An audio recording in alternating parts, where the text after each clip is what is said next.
সালামু আলাইকুম everyone, welcome to another brand new episode. আজকে হচ্ছে ব্যাক ডে। তো ব্যাক ডেতে আপনারা মোটামুটি জানেন যে আমি ওয়েটেড পুল আপস, ডাম্বেল শার্টস, ডাম্বেল রো করি।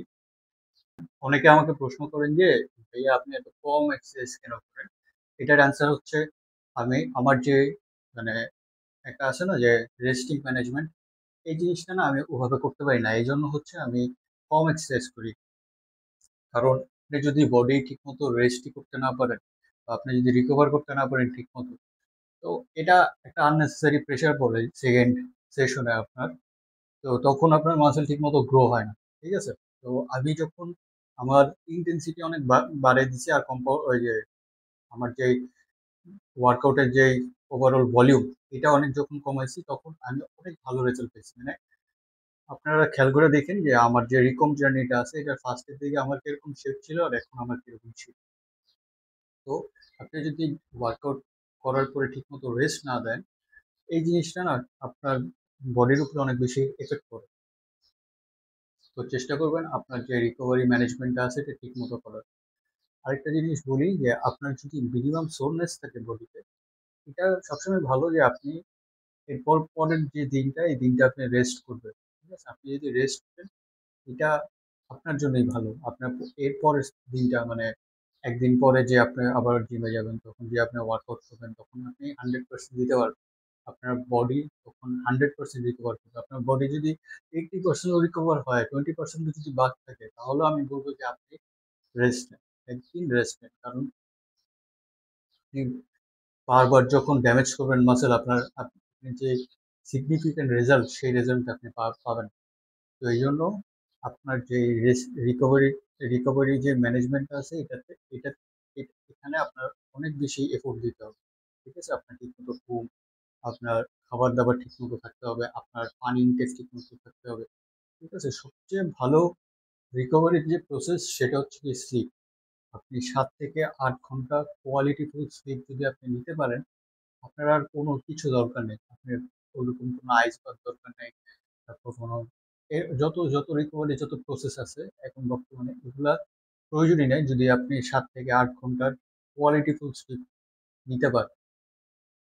তো জিনিসটা শুধু এফোর্ট দিবেন, হার্ড ওয়ার্ক করবেন, এইটা না। এর পাশাপাশি আপনাকে রেস্টিং রেস্টের যে বিষয়গুলো আছে, বিষয়গুলোও আপনাকে মাথায় রাখতে হবে।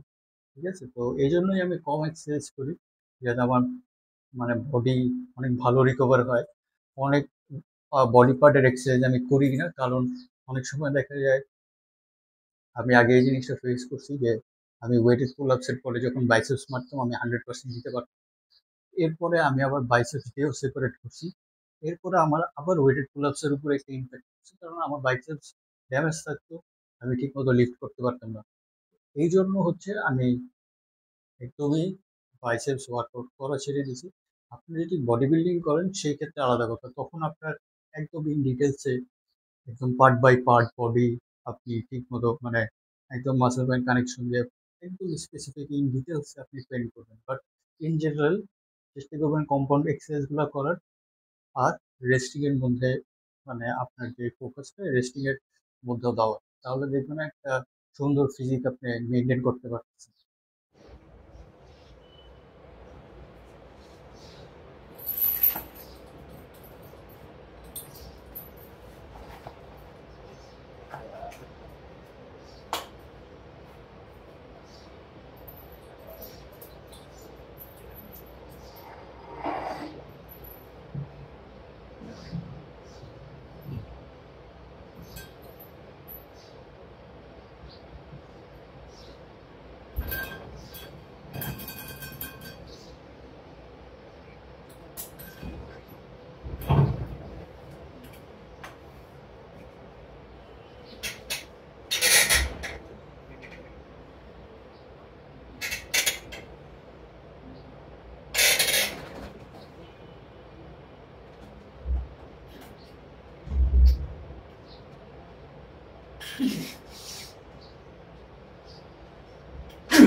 অনেক সময় আমাদের যে গ্রোথ, এই গ্রোথটা আমরা চোখে দেখতে পারি।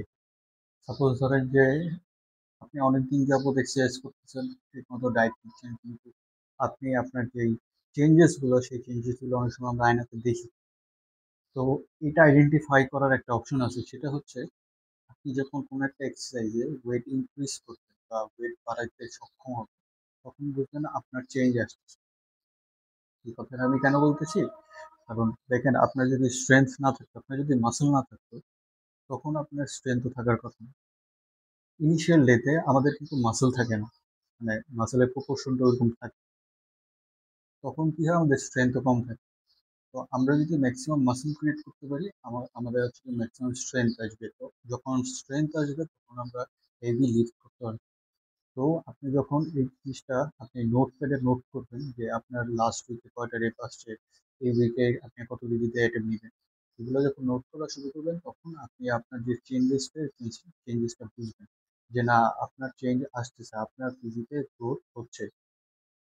তো এই জন্য আমি বলি, খাবার যেরকম আপনার ট্র্যাক লিস্টে থাকতে হবে যে আপনি ডেইলি কত ক্যালোরি খাচ্ছেন, তার মধ্যে কোয়ালিটি প্রোটিন কি কি, তার মধ্যে কার্বস কিরকম, কোন সোর্স থেকে কার্বস আসতেছে, কোন সোর্স থেকে ফ্যাট আসতেছে, এগুলো যখন আপনি ক্যালকুলেশন করা শুরু করবেন, এর পাশাপাশি আপনি আবার আপনার ওয়ার্কআউটের এইটা কিরকম ছিল, পারফরমেন্সটা কিরকম ছিল, এটা ট্র্যাক করবেন। তো আপনার স্লিপটা কিরকম, আপনি আপনি আপনি মানে যখন দেখবেন আমাদের যখন ভালো ঘুম হয়, তখন পরের দিন আমাদের খুব ভালো লাগে।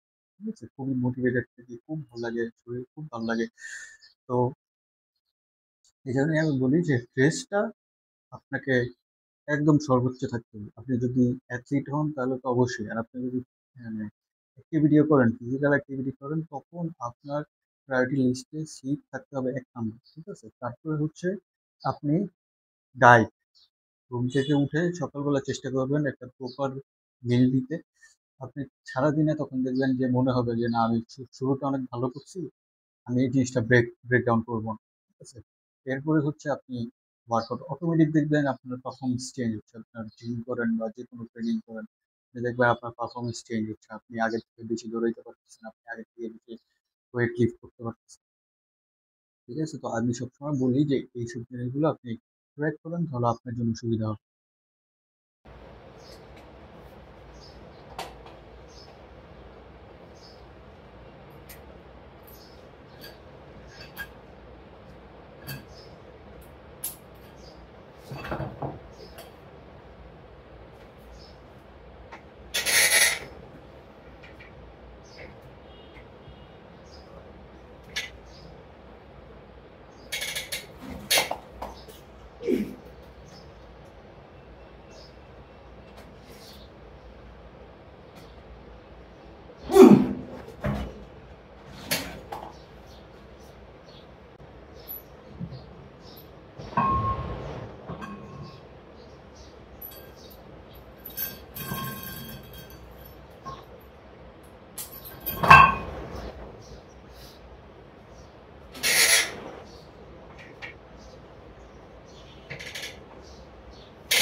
তো আমার 60 কেজির দুইটা সেটে ডেপস আসছে 4টা।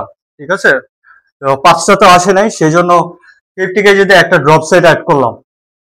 যদি 5টা আসতো তাহলে আর অ্যাড করতাম না, এটাকে বাড়ানোর চেষ্টা করতাম সেকেন্ড উইকে। ঠিক আছে, তো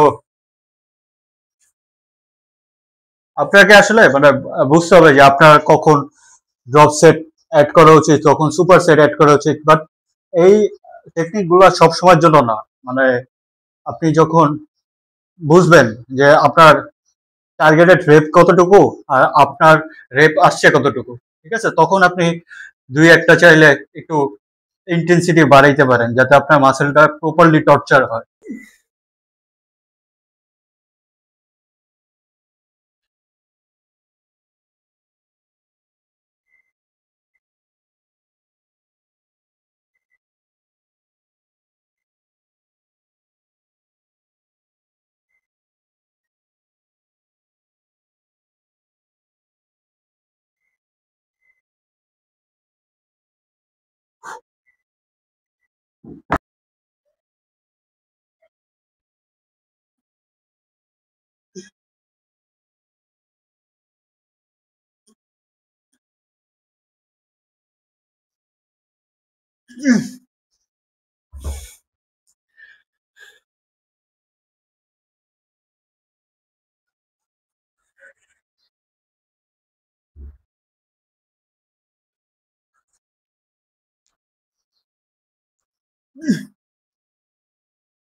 তাহলে আজকের জন্য এতটুকুই থাকুক, ইনশাল্লাহ আবারও দেখা হবে পরবর্তী ভিডিও।